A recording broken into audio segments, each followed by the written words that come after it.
مساء الفل عليكم، اخباركم ايه؟ تشكيل الاهلي النهارده امام سموحه وتعليق الشخصي او تحليلي المبسط على التشكيل ده. طبعا الشناوي، علي معلول، محمد هاني، محمد عبد المنعم، رامي ربيعه. خط النص هيكون امام عاشور، قفشه، مروان عطيه. خط الهجوم صلاح محسن، حسين الشحات، كريم فؤاد.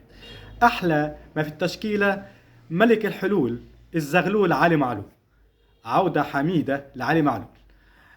طبعا اليو ديانج في دكة الاحتياط.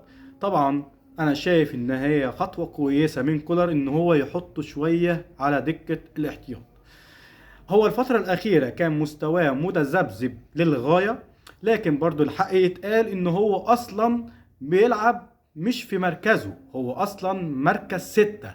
كولر بيلعبه في مركز 8. طبعا مستواه متذبذب ممكن يكون بسبب الموضوع ده. قفشه النهارده احتمال كبير يلعب مركز 8، وانا شايف ان قفشه في الحته دي كويس جدا، اتمنى له التوفيق.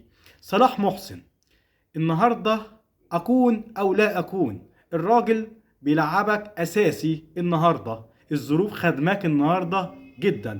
الاهلي رجعك تاني في الموسم اللي فات عشان تكون مهاجم مصر الاول، عفوا، وانا بقولها ان هو هيكون مهاجم مصري الاول، لكن العقلية تتغير يا صلاح وهتكون مهاجم كويس جدا. انا بقول انك موهوب جدا، لكن الموهبة مش كفاية، لازم العقلية تكون موجودة، لازم التطور يكون موجود، لازم الاجتهاد كمان يكون موجود. اتمنى لك التوفيق يا صلاح النهاردة في الماتش، واتمنى الاهلي النهاردة التوفيق. ده اللي عندي دلوقتي، اشوفكم في فيديو جديد. سلام.